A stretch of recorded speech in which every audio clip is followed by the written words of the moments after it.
मेरा नाम पारुल है। मेरे पास एक जवान बेटी है। मेरी सास तो काफी पहले ही मर चुकी थी, लेकिन मेरे ससुर शहर में रहते थे और हम लोग गांव में रहते थे। मेरे पति की भी 2 साल पहले मौत हो चुकी थी। हम लोग गरीब थे और बड़ी मुश्किल से अपना गुजारा कर रहे थे। मेरे ससुर 1 महीना पहले ही हमारे घर पर रहने के लिए आए थे। वो शहर में कोई काम करते थे। उनके पैसों से हमें कोई मतलब नहीं होता था। ऊपर वाला पोर्शन मेरे ससुर का ही था। मैं और मेरी बेटी नीचे वाले पोर्शन में रहते थे। हमने उनके पोर्शन को पहले से ही खाली छोड़ा हुआ था, क्योंकि वो कभी कभी छुट्टियों पर अपने कमरे में रुकने के लिए आ जाते थे। ऊपर वाले पोर्शन में 2 कमरे बने हुए थे। मेरे ससुर ने अपने कमरे के सामने वाले कमरे में कुछ किराएदार रख लिए थे। मेरे ससुर अपने कमरे में अकेले रहते थे। उन्होंने कुछ पैसों के लिए वो कमरा किराए पर दे दिया था और मेरे ससुर ने कहा था कि ये लोग जितना भी किराया देंगे वो सब पैसे तुम्हारे होंगे। मैं अपने ससुर के इस एहसास से बहुत खुश हुई थी, क्योंकि मेरे पति नहीं थे। मैं लोगों के घरों में काम करके अपना और अपनी बेटी का गुजारा कर रही थी। मेरे ससुर बहुत अच्छे आदमी थे। पहले तो उन्होंने कभी हम लोगों का कोई साथ नहीं दिया था, लेकिन अब जब से वो इस घर में आए थे हम लोगों के साथ बहुत अच्छा बिहेवियर रख रहे थे। लेकिन एक अजीब बात ये थी कि मेरे ससुर ने 3 जवान लड़कों को कमरा किराए पर दिया हुआ था। वैसे तो उनके साथ उनकी माँ भी थी। सुना था कि वो लड़के बहुत पढ़े लिखे हैं और शहर से हमारे गांव में अपने किसी नए बिजनेस की शुरुआत करने के लिए आए हैं। हमारे पूरे गांव में उन लोगों की बहुत चर्चा थी, क्योंकि शहर से हमारे गांव में जब भी कोई इंसान आता था उसकी बहुत खातिर की जाती थी। मेरे ससुर की भी गांव वाले बहुत इज्जत किया करते थे, क्योंकि हमारे पूरे गांव में गरीब लोग रहते थे। जो इंसान शहर जाता उसको अमीर समझा जाता था और सुना था कि ये लड़के हमारे गांव में कोई ऐसा काम करेंगे जिसकी वजह से गांव की गरीबी दूर हो जाएगी। हमारे पूरे गांव के लोग इन लोगों के आने से बहुत खुश थे। वैसे तो हमारा गांव देखने में बहुत अच्छा था, क्योंकि हमारे गांव में हर तरह की खेती बाड़ी की जाती थी। बहुत सारे अमीर लोगों की हमारे गांव में जमीन जायदाद पड़ी हुई थी, लेकिन कोई भी अपनी जमीन को इसलिए नहीं बनवाता था क्योंकि हमारे गांव की सड़कें वगैरह बनी हुई नहीं थी और न ही बिजली का अच्छा इंतजाम था। बिजली अगर आती तो 2-3 दिन तक आती रहती और अगर गायब होती तो हफ्तों गायब रहती थी। इन लोगों के आने की वजह से मेरी बेटी बार बार कहती कि माँ, शायद अब हमारे गांव के हालात बेहतर हो जाएंगे, क्योंकि दादाजी का कहना है कि ये लोग बहुत पढ़े लिखे लोग हैं। ये हमारे गांव में अपना अच्छा कारोबार करना चाहते हैं और हमारे गांव में सरकार की मदद लेकर विकास करना चाहते हैं। मेरी बेटी ने मुझसे पूछा कि माँ, ये लोग कब वापस जाएंगे। मैंने उसको बताया, बेटी, ये लोग हमारे घर के किराएदार हैं, अभी कुछ टाइम तो यहाँ पर रहेंगे। किराएदार वैसे भी इतनी जल्दी मकान खाली नहीं करते। मेरी बेटी वैसे भी अपने दादाजी से बहुत लगाव रखती थी। मैंने दिल में ठान लिया कि इस घर में मेरे साथ की कोई औरत भी नहीं है। मैं इन लड़कों की माँ से खूब बातचीत किया करूंगी और उनके शहर के रहन सहन के बारे में पूछूंगी। हो सकता है कि मुझे शहर की नई नई बातों के बारे में पता चल जाए। अपने घर में किराएदार आने से मैं सबसे ज्यादा खुश थी और सबसे ज्यादा खुश तो मैं इस बात से थी कि इस घर में मेरे साथ रहने वाली कोई औरत आ गई थी। अगले दिन उस औरत के लड़के घर से काम करने के लिए निकल गए और मैं उस औरत से बातें करने के लिए ऊपर वाले पोर्शन में चली गई। तभी सीढ़ियों पर ही मेरे ससुर ने मुझे रोक लिया और कहने लगे, बहू, कहाँ जा रही हो। मेरे ससुर का ये बात पूछने का स्टाइल बड़ा ही अजीब लग रहा था। मुझे उनके चेहरे के एक्सप्रेशन कुछ बदले हुए से लग रहे थे। मुझे मेरे ससुर ने बातों में लगा लिया और ऊपर नहीं जाने दिया। मैं समझ रही थी कि जरूर कोई न कोई बात है। मैंने देखा कि मेरे ससुर रास्ता घेरकर सीढ़ियों पर ही खड़े हो गए थे, तो कभी वो मुझे बातों में लगा लेते जैसे वो बहुत बेचैन हों। इतनी ही देर में हमारे घर पर दस्तक होने लगी। कभी मेरे ससुर कहने लगे कि बहू, लगता है दरवाजे पर कोई आया है। मेरे ससुर कहने लगे, बहू, तुम दरवाजे पर जाकर देखो कौन है, और तुम इस किराएदार औरत से क्या बातें करोगी। ये आम सी औरत है, वैसे भी ये इस टाइम बहुत थकी हुई है, इन्हें आराम की जरूरत है। मैंने अपने ससुर से कहा, मैं कौन सा उनको तंग करने के लिए आई हूँ। थोड़ी देर उनसे बातचीत करूंगी और वापस नीचे आ जाऊंगी। मैं अच्छी तरह से समझ गई थी कि मेरे ससुर मुझे ऊपर नहीं आने देना चाहते थे। दरवाजे पर भी कोई बार बार दस्तक कर रहा था। मेरी बेटी काम में बिजी थी, इसलिए उसने दरवाज़ा नहीं खोला। मैं खामोशी से नीचे आ गई थी। मैंने जब दरवाज़ा खोला तो दरवाजे पर वो तीनों लड़के मौजूद थे। मैंने देखा कि उन लड़कों के हाथ में बड़े बड़े बैग थे। वो मुझे नमस्ते करते हुए सीढ़ियों पर चढ़ गए। मुझे कुछ गड़बड़ का एहसास होने लगा तो मैं उन लड़कों के पीछे पीछे ही सीढ़ियों पर चढ़ गई।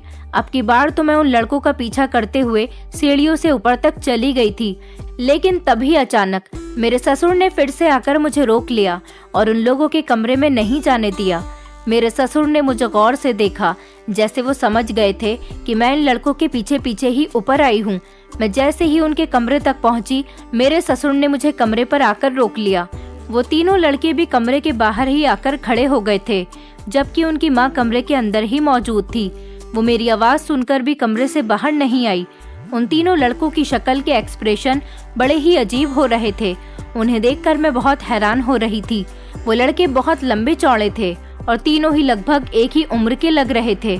मुझे तो अपनी आंखों पर विश्वास नहीं हो रहा था कि ये तीनों भाई हैं, जबकि भाइयों में आपस में कुछ सालों का फासला होता है। लेकिन ये तीनों तो मुझे एक हाइट और एक ही हेल्थ के लग रहे थे। ये लोग मुझे देखने में कुछ गुंडे टाइप के लग रहे थे। हालांकि मैंने कभी गुंडों को असलियत में नहीं देखा था। एक दो बार सिनेमा हॉल में फिल्म देखी थी, तभी गुंडों को भी देखा था। ये लड़के मुझे कुछ गलत टाइप के लड़के लग रहे थे, लेकिन इनकी माँ को अभी तक मैं नहीं देख पाई थी। वो औरत जब से आई थी कमरे में ही घुसी बैठी थी। मैंने उन लड़कों से पूछा कि तुम लोग कहाँ से आए हो।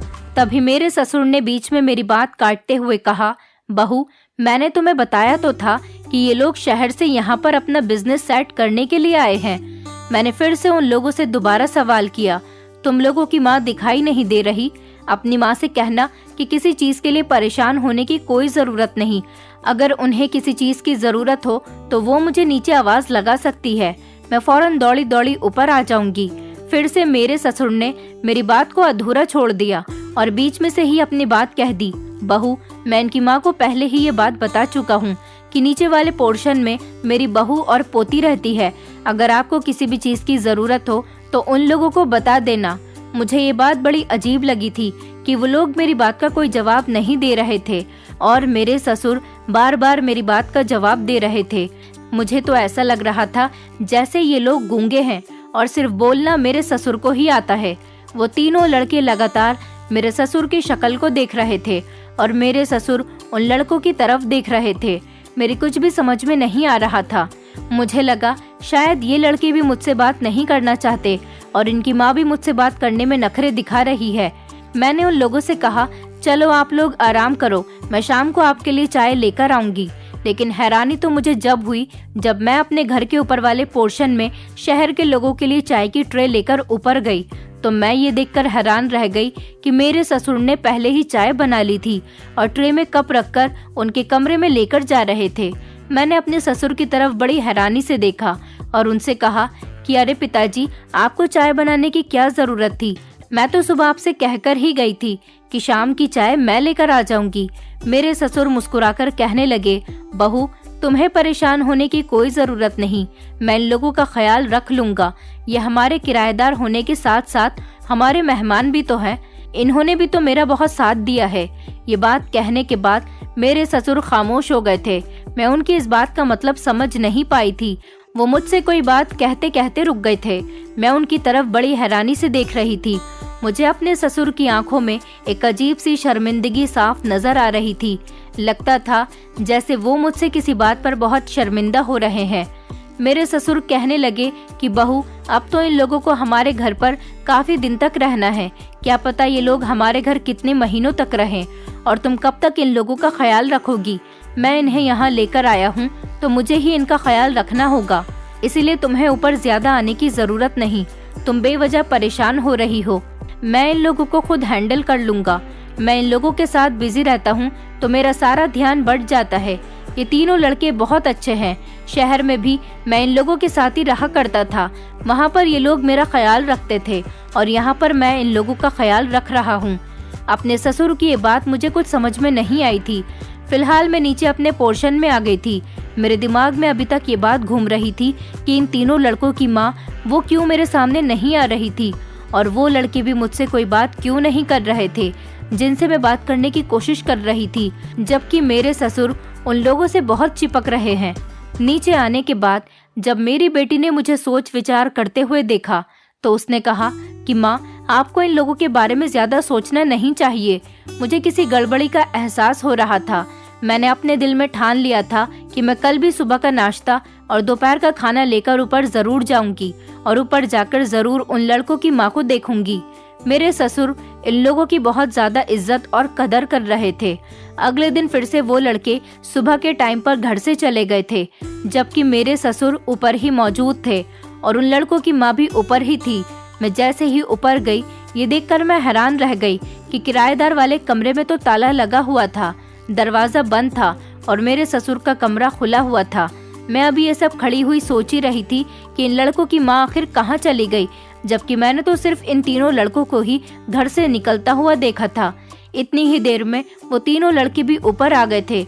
मुझे देखते ही वो लड़के बहुत घबरा गए और उनके आने की आवाज सुनकर मेरे ससुर भी अपने कमरे से बाहर निकल आए। मैंने देखा कि आज फिर उन तीनों लड़कों के हाथ में बड़े बड़े बैग मौजूद थे। मुझे देखकर इन लड़कों ने जल्दी से कमरे का ताला खोलकर वो बैग कमरे के अंदर रख दिए। मैंने कहा, इस बैग में क्या है? तभी जल्दी से मेरे ससुर ने आकर कहा कि ये लोग बाहर घूमने के लिए गए थे। ये लोग हमारे गांव से कुछ खरीदारी कर लाए हैं। ये हमारे गांव की कुछ चीजें शहर जाकर अपने रिश्तेदारों को दिखाना चाहते हैं। मेरे ससुर फिर से बीच में बोल पड़े थे और वो लड़के फिर से खामोश खड़े हुए थे। इन लोगों ने इतनी ज्यादा शॉपिंग की थी, ये बैग तो बहुत ज्यादा बड़े बैग थे। और फिर मैं अभी तक यही सोच रही थी कि इन तीनों लड़कों की माँ कहाँ है। मैंने हैरानी से कहा कि आप तीनों लड़कों की माँ कहाँ हैं? तभी मेरे ससुर ने कहा कि अरे बहू, क्या तुम्हें इन लोगों की जासूसी करने के अलावा कोई काम नहीं? बार बार तुम किसी न किसी बहाने से ऊपर आ जाती हो। इन लड़कों की माँ छत पर गई है, उसने कपड़े धोए थे और छत पर कपड़े सुखा रही है।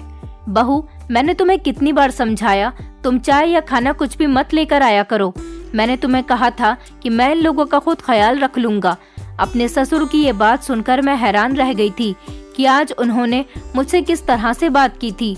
मैं अपने ससुर का ऐसे गुस्से भरा बिहेवियर देखकर खामोशी से नीचे आ गई थी और अब मैंने ठान लिया था कि मैं अब कोई भी खाने पीने की चीज लेकर ऊपर नहीं जाऊंगी और मैंने ये भी ठान लिया था कि मैं इन लड़कों की माँ से मिलकर ही रहूंगी और उस टाइम पर ऊपर जाऊंगी जब मेरे ससुर और इन तीनों लड़कों में से कोई भी मौजूद नहीं होगा।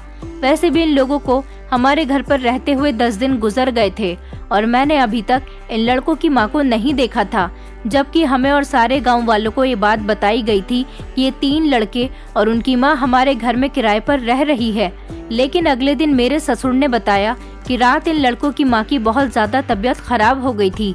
इस वजह से इनकी माँ को इलाज के लिए शहर भेज दिया गया। मैं तो ये सोचकर हैरान हो रही थी कि हम लोग भी तो इस घर में ही रहते हैं, हमें उनकी तबीयत के बारे में क्यों नहीं बताया गया और हमें तो पता भी नहीं चला कि इन लड़कों की माँ को शहर कब भेज दिया गया। फिलहाल इन लड़कों की माँ तो हमारे घर से जा चुकी थी, लेकिन ये लड़के जब भी हमारे घर में आ रहे थे इनके हाथ में बड़े बड़े बैग्स होते थे और जब जाते तब भी बड़े बड़े बैग लेकर जाते थे। ये बैग वाला किस्सा मेरी कुछ समझ में नहीं आ रहा था। शुरू के दिनों में तो ये लोग शॉपिंग कर रहे थे, लेकिन क्या इतनी ज्यादा शॉपिंग ये लोग रोज कर रहे थे? माना कि ये लोग शहर से गांव आए हुए थे, लेकिन हमारे गांव में इतना भी अच्छा सामान नहीं मिलता था कि ये लोग रोज बैग भर भर के खरीद कर ला रहे थे। दोपहर के टाइम पर मेरे ससुर मेरी बेटी से बातें कर रहे थे। उनकी बातों के अंदाज से मुझे लग रहा था जैसे वो कुछ शर्मिंदा हो रहे हैं और वो मुझसे भी बात करने लगे और कहने लगे कि बहू, उस दिन मैंने तुमसे जिस तरह से बात की उसके लिए मैं शर्मिंदा हूँ। ये 3 लड़के हमारे घर पर मेहमानों की तरह हैं। शहर के लोगों को ज्यादा बातचीत पसंद नहीं होती, इसीलिए मैं नहीं चाहता कि तुम ज्यादा इनके सामने आओ। तुम बेवजह बीच में बात करने आ जाती हो तो इन लोगों को कुछ परेशानी होती है। मेरे ससुर की ये बात यकीन करने लायक तो नहीं थी कि भला वो लोग तो मेरी किसी बात का कोई जवाब भी नहीं देते थे। फिर आखिर उन लोगों को मेरी बातचीत से क्या प्रॉब्लम हो रही थी? मेरे दिमाग में अभी तक ये सोच थी कि आखिर इन लड़कों की माँ कहाँ गई और ये लड़के रोज बैग में क्या लेकर आते हैं। ना तो इन लड़कों की माँ से मेरी कोई बातचीत हो सकी थी और ना ही ये लड़के मेरी बात का कोई जवाब देते थे। एक दिन मैंने ये जानने की कोशिश की कि इन लड़कों के बैग में ऐसा क्या होता है। मैं ये सब जानने के लिए ऊपर वाले पोर्शन में जा रही थी, तभी फिर से मेरे ससुर ने मुझे इन लड़कों के कमरे में जाने से रोक दिया और उन्होंने कहा कि बहू, तुमसे कितनी बार मना किया है कि ऊपर मत आया करो। अब की बार मैंने सोच लिया था कि इन लड़कों से ये सब जानने के लिए मैं इनसे घर के बाहर ही बातचीत करूंगी, क्योंकि मेरे ससुर घर में रहते हुए तो इन लोगों से मेरी बात नहीं होने दे रहे थे। अगले दिन जब सुबह सुबह वो लड़के घर से बाहर बैग लेकर निकले तो मैं भी उनके पीछे पीछे घूंघट की आड़ करके घर से निकल गई। वो हमारे गांव में ही रहने वाले एक आदमी के घर में चले गए थे। मैं भी उस घर के दरवाजे पर ही खड़ी हो गई थी। उस घर के आसपास कोई मौजूद नहीं था। उन लोगों ने घर के अंदर जाकर दरवाजे को अंदर से बंद कर लिया था। खिड़की भी अंदर से बंद थी। मुझे अंदर का कुछ भी नहीं दिख रहा था, इसलिए मैं अपने इस प्लान में नाकामयाब रही थी। मैं खामोशी से अपने घर पर आ गई और इन तीनों लड़कों का दरवाजे पर खड़े होकर इंतजार करने लगी कि जब ये लड़के ऊपर जाएंगे तब मैं उनसे बातचीत कर लूंगी। दोपहर के टाइम पर ये तीनों लड़के अपने बैग लेकर वापस आ रहे थे। तभी मैंने इनको ऊपर जाने से रोक लिया और कहा कि तुम लोग इस बैग में क्या लेकर आते जाते रहते हो। वो लड़के मेरी बात सुनकर कंफ्यूज हो गए। तभी मेरे ससुर भी आ गए और मैंने अपने ससुर से यही जिद की। कहा कि न जाने हमारे घर में क्या हो रहा है। ये लड़के रोज बड़े बड़े बैग घर से लेकर बाहर जाते हैं और वही बैग घर के अंदर लेकर आते हैं। आखिर इन बैग के अंदर क्या होता है, मैं ये सब कुछ जानना चाहती हूँ। ससुर जी कहने लगे, बहू मैंने तुम्हें बताया तो था कि ये लोग हमारे गांव के बाजार से शॉपिंग करते हैं और यहाँ के सामान को शहर भेजते हैं। मैंने कहा इन लोगों को यहाँ पर रहते हुए 1 महीने से ज्यादा हो गया, भला इतनी शॉपिंग कौन करता है। मुझे अपने ससुर की बात पर यकीन नहीं आ रहा था। मैंने कहा मुझे ये बैग खोलकर दिखाओ। उन तीनों लड़कों में से कोई भी लड़का बोल नहीं रहा था। मेरे ससुर को गुस्सा आ गया और वो कहने लगे कि तुम हमेशा हमारी जासूसी करती रहती हो। आज मेरा बेटा जिंदा होता तो मैं जरूर उससे तुम्हारी शिकायत करता कि मर्दों के मामलात में बोलने का तुम्हारा कोई हक नहीं। मैंने कहा पिताजी मेरा पति नहीं है, इसलिए अपने घर के मामलात में मुझे ही बोलना पड़ेगा। मैं काफी दिनों से देख रही हूँ ये लोग बड़े बड़े बैग भरकर लाते हैं। मुझे पूरा यकीन है आप मुझसे झूठ बोल रहे हो और मुझसे जरूर कुछ छुपा रहे हो। मेरे ससुर मेरी तरफ देखते हुए बहुत मजबूर हो गए थे। हार मानकर उन्होंने एक लड़के के हाथ से बैग लिया और उसे खोलकर उस बैग के अंदर से एक पैकेट निकाला। उस पैकेट के अंदर कुछ सफेद पाउडर जैसी चीज थी। मैंने अपने ससुर से पूछा ये क्या है, तो उन्होंने बताया कि ये कपड़े धोने वाला डिटर्जेंट पाउडर है। शहर की महिलाएं इसी डिटर्जेंट पाउडर से कपड़े धोती हैं, जबकि हमारे गांव की महिलाएं घरेलू नुस्खों से कपड़े धोती हैं और शहर में वॉशिंग मशीन का उपयोग किया जाता है, जबकि यहाँ की औरतें हाथ से ही कपड़े धोती हैं।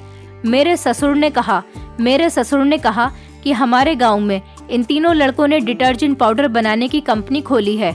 इन लोगों को ये काम करने के लिए बड़ी जगह चाहिए थी, जबकि शहर में तो कारोबार करने के लिए ज्यादा जगह मौजूद नहीं।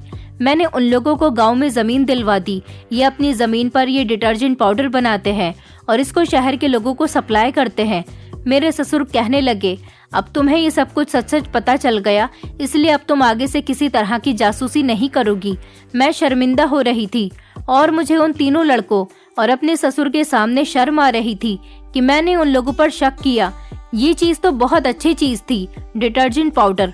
अगर हमारे गांव के लोग भी इस्तेमाल करने लगे तो औरतों को कपड़े साफ सुथरे और चमकदार मिलेंगे और ज्यादा मेहनत भी नहीं करनी पड़ेगी। मेरे ससुर कहने लगे, कुछ दिनों बाद हम ये डिटर्जेंट पाउडर गांव के लोगों को भी बेचेंगे, पर पहले शहर में बेचना चाहते हैं। मैं उन लोगों की बात सुनकर बेफिक्र हो गई थी। वो तीनों लड़के और मेरे ससुर ऊपर अपने कमरे में चले गए थे, लेकिन कुछ दिनों बाद मेरी हैरानगी की हद न रही कि मेरे ससुर ने अच्छे और महंगे कपड़े पहनना शुरू कर दिया और वो खाने के लिए भी बहुत सारे फल और घर में ढेर सारा राशन भरवा रहे थे। जब भी घर में आते मेरी बेटी को 1500 उसकी जरूरत पूरी करने के लिए दे दिया करते थे। इसी तरह से मेरी बेटी ने बहुत सारे पैसे इकट्ठे कर लिए थे। मैं भी ये देखकर हैरान थी कि मेरे ससुर के पास इतने ज्यादा पैसे कहाँ से आ रहे हैं। मेरे ससुर कोई काम तो नहीं करते थे, सिर्फ उन्होंने किराए पर कमरा ही दिया हुआ था। उन्होंने अपने कमरे में नया फर्नीचर भी डलवा लिया था। मेरी बेटी भी मुझसे सवाल करने लगी, माँ दादाजी के पास इतने ज्यादा पैसे कहाँ से आने लगे? दादाजी तो बहुत अमीर हो गए। ये बात सच थी कि हमारे घर की सारी परेशानियां खत्म हो गई थीं, बल्कि हम गांव के सबसे अमीर बन गए थे। हमारे पास पैसे की कोई कमी नहीं रही थी। मेरे ससुर हम दोनों माँ बेटी को भी बहुत सारे पैसे देते थे। हम दोनों भी बहुत खुश हो जाती थी और अपनी मर्जी के मुताबिक महंगी महंगी चीजें खरीदते थे। मेरे ससुर शहर में रहकर ही कमाई करते थे। जब से वो गांव आए थे उन्होंने कामकाज करना छोड़ दिया था, और जब वो शहर में रहकर काम करते थे तो हमें फूटी कौड़ी तक नहीं देते थे। लेकिन अब ना जाने वो हमारे लिए भी इतना मेहरबान क्यों हो रहे थे। इन 2 हफ्तों के अंदर हमारी पूरी जिंदगी बदल कर रह गई थी। गरीबी का तो हमारे घर से नामो निशान खत्म हो गया था। मेरे ससुर ने हमारे घर को खूबसूरत और महंगे सामान से भर दिया था। ऊपर वाले पोर्शन को भी अच्छे तरीके से सेट करवाया था। कुछ दिनों बाद मेरे ससुर ने हमारे पूरे घर में नया पेंट भी करवाया था। सारे गांव वाले भी हमारे बदलते हुए हालात देखकर हैरान थे।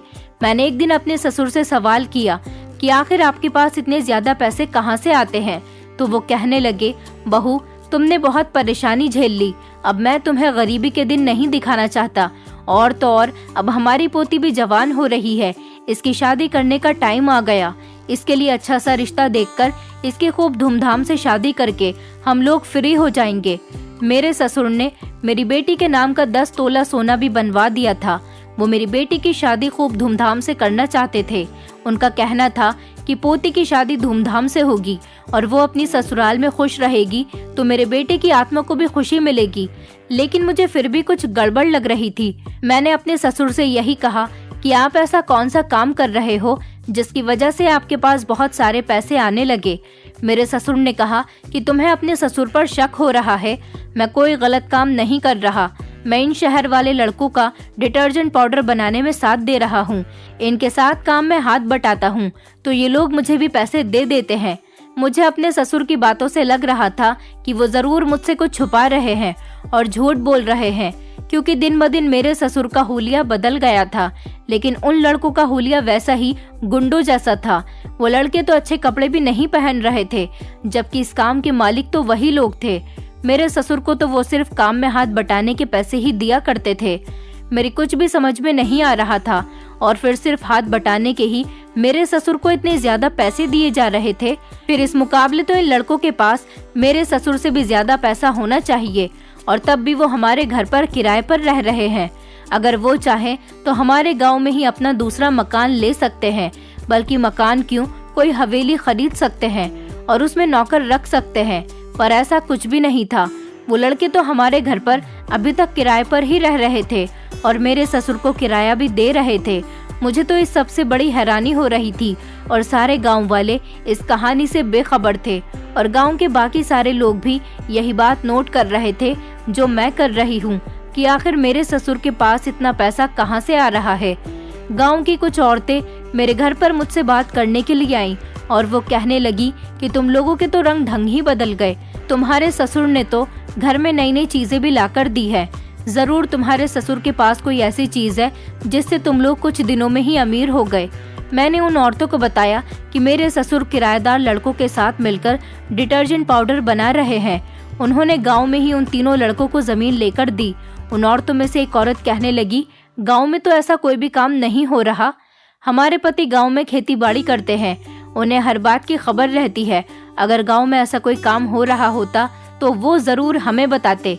इस औरत के साथ साथ गांव की बाकी सारी औरतें भी यही कहने लगी, हाँ, और हमें भी इस बात के बारे में पता होता। वो औरत कहने लगी, तुम और तुम्हारे ससुर जरूर हमसे कुछ छुपा रहे हो। तुम लोगों के पास कोई ऐसी चीज है जिससे तुम लोग रातों रात अमीर हो गए हो और हमें बताना नहीं चाह रहे हो। मैं उन औरतों की बात सुनकर खामोश हो गई थी। वो औरतें बिल्कुल ठीक कह रही थीं। हमारे गांव में तो किसी के घर में नल भी लगता था तो पूरे गांव को खबर होती थी। अब मेरे ससुर इन तीनों लड़कों के साथ मिलकर इतना बड़ा कारोबार कर रहे थे और बहुत सारा पैसा भी कमा रहे थे, लेकिन इस बारे में गांव के किसी भी इंसान को कुछ नहीं पता था। अगले ही दिन मेरे ससुर बड़ा सा बैग लेकर सीढ़ियों पर चल रहे थे। तभी अचानक उनका पैर फिसल गया और वो सीढ़ियों से नीचे गिर गए। उनके पैर पर काफी मोच आई थी। मैंने उनको संभाला और उनको उनके कमरे तक लेकर गई। मेरे ससुर से चला भी नहीं जा रहा था। उनके पैर में सूजन आ गई थी। ऐसा लग रहा था जैसे वो अब कुछ दिनों तक नहीं चल सकेंगे। 3-4 दिन तक मेरे ससुर अपने काम पर उन लड़कों के साथ नहीं गए थे, लेकिन वो तीनों लड़के लगातार घर से जा रहे थे। मैं जब ऊपर वाले पोर्शन में अपने ससुर को दोपहर का खाना देने जाती तो मैंने देखा था कि मेरे ससुर उन लड़कों के साथ काफी दिनों से नहीं जा रहे थे। फिर भी रोजाना उनके पास बहुत सारे पैसे रखे हुए होते थे। अब तो मुझे पक्का यकीन हो गया था कि जरूर मेरे ससुर कोई ना कोई गड़बड़ कर रहे हैं। वो कोई ऐसा गैर कानूनी काम कर रहे हैं जिससे वो इतने ज्यादा पैसे कमा रहे हैं, वरना कोई भी इंसान बिना मेहनत किए तो इतने ढेर सारे पैसे नहीं कमा सकता। अगले दिन हमारे गांव में शहर के कुछ लोग आए थे। ज्यादातर हमारे गांव के अलावा अगर कोई नया इंसान गांव के अंदर आता तो सारे गांव में शोर मच जाता था और सबको पता चल जाता कि गांव में कोई नया आदमी या फिर औरत आई है और वो किसी मतलब से आया है। क्योंकि हमारे घर में भी जो किराएदार रह रहे थे वो भी हमारे गांव का विकास करने के लिए ही आए थे, लेकिन अभी तक उन्होंने अपने कारोबार के अलावा हमारे गांव में किसी तरह का भी विकास नहीं करवाया था। हालांकि हमारे घर के हालात बहुत बदल गए थे। गांव वालों को इस बात से बहुत शिकायत हो रही थी। सारे लोग चौकन्ने हो गए थे और सभी लोग बाहर इकट्ठे हो गए थे। पता चला कि ये लोग हमारे घर पर छापा मारने के लिए आए हैं। मैं तो हैरान रह गई थी, बल्कि मेरे तो पैरों तले से जमीन निकल गई थी। भला हमारे घर में ऐसा क्या हो रहा है कि ये लोग हमारे घर में छापा मारने के लिए आए हैं। मेरे ससुर आगे आगे बढ़कर सारी बात संभालने की कोशिश कर रहे थे और मुझे घर से जाने के लिए कह रहे थे, लेकिन मैं अब अपने ससुर की कोई बात नहीं सुनने वाली थी। आखिर मैं भी जानना चाहती थी कि ये लोग कौन हैं और हमारे घर के बारे में बुरा भला क्यों कह रहे हैं।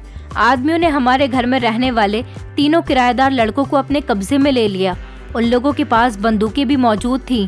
पता चला कि ये कोई मामूली लोग नहीं, बल्कि ये बिना वर्दी वाली पुलिस है। ये सुनकर तो मैं हैरान रह गई थी कि हमारे गांव में पुलिस आ गई थी। पुलिस वाले उन तीनों लड़कों को लेकर हमारे घर से चले गए थे और जिस कमरे में ये लड़के रहते थे वहां जाकर उन्होंने इन लोगों के बड़े बड़े बैग को अपनी हिरासत में ले लिया। उन पुलिस वालों ने मेरे ससुर के हाथ में भी हथकड़ियां डाल दी थी। मैं परेशान हो गई थी कि भला मेरे ससुर ने ऐसा क्या किया था कि पुलिस ने उनको हथकड़ियां पहना दी। सारे गांव वाले भी तमाशा देख रहे थे। हमारे गांव में सारे लोग जमा थे। पुलिस वालों के साथ गांव का सरपंच भी मौजूद था। पुलिस वालों के तेवर तो बहुत खराब हो रहे थे। मेरे ससुर भी बहुत शर्मिंदा और परेशान लग रहे थे। सरपंच जी ने मेरे ससुर को डांट लगाई। उन्होंने कहा कि इस गांव के लोग तुम्हारी बहुत इज्जत करते हैं। तुम्हारे बेटे के मरने के बाद तो ये गांव वाले तुम्हें और भी ज्यादा इज्जत देने लगे थे, पर तुमने ठीक नहीं किया। तुमने इन तीनों लड़कों को अपने घर में पनाह दी। इनके साथ कोई औरत भी नहीं है, बल्कि जब तुम गांव में इन तीनों लड़कों को लेकर आए थे तो तुमने बताया था कि इनकी माँ भी है। तुमने हमसे झूठ बोला था। हम गांव के भोले भाले मासूम लोगों को तुम बेवकूफ बना रहे थे। हमने कभी तुमसे ये भी सवाल नहीं किया कि ये 3 जवान लड़के तुम्हारे मकान में क्यों रह रहे हैं। गांव के सिपाही ने जब मुझे बताया कि शहर से खबर आई है, शहर के कुछ लड़के गांव में कोई गलत काम कर रहे हैं। इस गांव में तो किसी घर के कोई शहर का लड़का नहीं है। ये 3 लड़के तुम्हारे घर पर ही किराएदार हैं। मैंने ही पुलिस वालों को अपने गांव की रखवाली करने के लिए शहर से बुला लिया। मेरे ससुर गुस्से में आकर कहने लगे, आखिर तुम्हें परेशानी क्या है? ये गांव जितना तुम लोगों का है उतना मेरा भी तो है। मैं जिसे चाहूँ अपने घर में रख सकता हूँ। जमीन भी मेरी है और घर भी मेरा है। मैं जैसा चाहूँ वैसा कर सकता हूँ। आखिर तुम मुझे रोकने वाले कौन होते हो? ये मेरी मर्जी है। मैं अपना मकान किराए पर किसे दूं या किसे नहीं दूं। पुलिस वालों ने कहा कि हम तुम्हारी सच्चाई सारे गांव को बताना चाहते हैं। तुम इन किराएदारों की आड़ में गलत काम कर रहे हो। मेरे ससुर कहने लगे, मैं कोई गलत काम नहीं कर रहा, तुम लोगों को गलत फहमी हुई है। वो पुलिस वाले मेरे ससुर और उन तीनों लड़कों को पकड़कर हमारे घर से बाहर निकल गए थे और उन्होंने सारे गांव वालों के सामने ये बात बता दी कि ये लड़के आपके गांव में चोर उचक्कों को ड्रग्स सप्लाई कर रहे हैं। अब ड्रग्स का सेवन करने वाले लोग कभी अपने मुंह से ये बात नहीं बताएंगे कि हम ड्रग्स का सेवन कर रहे हैं। ये लड़के शहर के भी नहीं बल्कि विदेश से आए हुए हैं। इनकी भाषा हमारी भाषा से बहुत अलग है। ये लोग नहीं चाहते कि इनकी आवाज सुनने के बाद आप लोगों को इन पर शक हो जाए। मैं ये सब सुनकर हैरान रह गई थी, क्योंकि मेरे ससुर ने तो बताया था कि वो डिटर्जेंट पाउडर था, पर ये ड्रग्स था और मेरे ससुर भी इस काम में इन लोगों का साथ दे रहे थे। बल्कि मेरे ससुर ही गांव से इन तीनों लड़कों को इस काम को अंजाम देने के लिए शहर से गांव लेकर आए थे। क्योंकि हमारे गांव के लोग बहुत सीधे साधे और मासूम थे। मेरे ससुर हमारे गांव में तो ड्रग्स ज्यादा सप्लाई नहीं कर सके थे, बल्कि आसपास के कई गांव में तीनों लड़के ड्रग्स सप्लाई कर कर आते थे। वो सफेद पाउडर कोई डिटर्जेंट पाउडर नहीं था। ये लोग विदेश से अपने किसी आदमी से ड्रग्स मंगवा रहे थे और यहाँ के मासूम लोगों को दुगनी तिगुनी कीमत में बेच रहे थे। तभी मेरे ससुर के पास इतने पैसे रहने लगे थे। मेरे ससुर ने इन तीनों लड़कों को अपने घर में रखने के लिए झूठ कहा था कि उनकी माँ भी उनके साथ आई है। मैं इन सब लोगों पर बहुत ज्यादा नजर रखे हुए थी और उनकी जासूसी करना चाह रही थी। इसलिए मेरे ससुर ने मुझे इनकी माँ के बारे में भी झूठ बोल दिया था और ड्रग्स के बारे में भी मुझे झूठ बताया था। ये लड़के बातचीत भी इसीलिए नहीं करते थे क्योंकि हम इनसे कुछ भी कहते, ये सब लड़के हमारी भाषा नहीं समझ रहे थे, जबकि मेरे ससुर उनकी भाषा और हमारी भाषा को अच्छी तरह से जानते थे। मेरे ससुर उन लड़कों से उनकी भाषा में बात किया करते थे। यही वजह थी कि कभी उन लड़कों ने मुझसे बात तक नहीं की थी। ये सब लड़के विदेश में रहते थे और ये तीनों भाई भी नहीं थे, बल्कि एक ड्रग्स बेचने वाला ग्रुप था जिसमें मेरे ससुर भी बराबर के हिस्सेदार थे। मेरे ससुर शहर में भी यही काम किया करते थे, लेकिन शहर में उनको ये काम करने में बहुत दिक्कतें आ रही थी। इसलिए उन्होंने गांव में आकर ये काम करना शुरू कर दिया और उन्होंने ये सब सिर्फ पैसा कमाने के लिए किया था। ये लड़के मेरे ससुर को आधे पैसे दिया करते और आधे पैसे शहर अपने बॉस को भिजवा दिया करते थे। इन लोगों का कारोबार यहाँ पर बहुत अच्छा चल रहा था। हमारे गाँव के लोग ये बात समझ ही नहीं रहे थे। हमें कभी सच्चाई के बारे में पता नहीं चलता अगर आज शहर से यहाँ पर पुलिस ना आई होती। मैंने देखा था कि ये लड़के बहुत चालाक थे। इन्होंने अभी तक किसी को भी अपनी आवाज नहीं सुनाई थी कि कहीं ये लोग बोले और गांव के किसी इंसान को भी इन पर शक हो। मेरे ससुर की पूरे गांव में बहुत बेइज्जती हो रही थी। मैंने भी पुलिस को गवाही दी कि मेरे ससुर और इन तीनों लड़कों पर मुझे बहुत दिनों से शक था। इनका इस तरह से हमारे गांव में रहना और बड़े बड़े बैग भरकर सामान घर में लाना, ये सब मुझे शक में डाल रहा था। लेकिन मेरे ससुर हर बार मेरे शक पर पर्दा डाल दिया करते थे। ये लड़के हमारे घर में जिस कमरे में रहते थे वहाँ पर भी बहुत सारी ड्रग्स मिली थी। सारी ड्रग्स पुलिस ने अपनी हिरासत में ले ली थी। काफी सारी ड्रग्स तो ये लोग बेच चुके थे, लेकिन बाकी को इन्होंने कमरे में संभाल कर रख दिया था, पर अब वो सब कुछ पुलिस ने ले लिया। मेरे ससुर को गांव के सारे लोग स्मगलर कह रहे थे, जबकि मुझे भी अपने ससुर की इस गलती पर बहुत शर्मिंदगी महसूस हो रही थी। मेरे पति बहुत ईमानदार इंसान थे। हम लोग गरीब जरूर थे, पर मेरे पति ने कभी बेईमानी नहीं की थी और न ही उन्होंने गलत तरीके से पैसा कमाया था। पुलिस ने मेरे ससुर के पास जितने भी पैसे थे वो सब भी हिरासत में ले लिए थे। मेरे ससुर और उन तीनों लड़कों को पुलिस अपने साथ ले गई थी। हम माँ बेटी को बहुत बेइज्जती का सामना करना पड़ रहा था। मुझे अपनी बेटी की शादी की फिक्र लगी हुई थी कि न जाने ऐसे हालात में अब मेरी बेटी की शादी कभी होगी भी या नहीं। लेकिन भगवान हमेशा ईमानदार लोगों का साथ देता है। भगवान ने मेरी बेटी के लिए एक ऐसा रिश्ता भेज दिया जिन लोगों को मेरी बेटी बहुत पसंद आ गई थी और उन्होंने मुझसे बिना दहेज लिए ही शादी कर ली थी। मेरी बेटी अपने ससुराल में बहुत खुश रहती है। अब तो मैं इस घर में अकेली रह गई हूँ। गांव के सरपंच जी मेरी बहुत मदद करते हैं। मैं चाहती तो अपना घर खर्च चलाने के लिए घर में किराएदार भी रख सकती थी, लेकिन अब मैं दोबारा से लोगों पर भरोसा नहीं कर सकती थी। इसलिए मैंने अपने ससुर के ऊपर वाले पोर्शन में लड़कियों को सिलाई सिखाने का काम शुरू कर दिया। मेरी जिंदगी बहुत अच्छी गुजर रही है, लेकिन आज भी गाँव के सारे लोग मेरे ससुर को बहुत बुरा भला कहते हैं। दोस्तों, उम्मीद करती हूँ आपको हमारी कहानी पसंद आई होगी। कहानी पसंद आई है तो वीडियो को लाइक करें, चैनल पर नए हैं तो चैनल को सब्सक्राइब करें और हाँ, नोटिफिकेशन बेल को जरूर दबाएं ताकि अगली अपडेट सबसे पहले आपको मिले।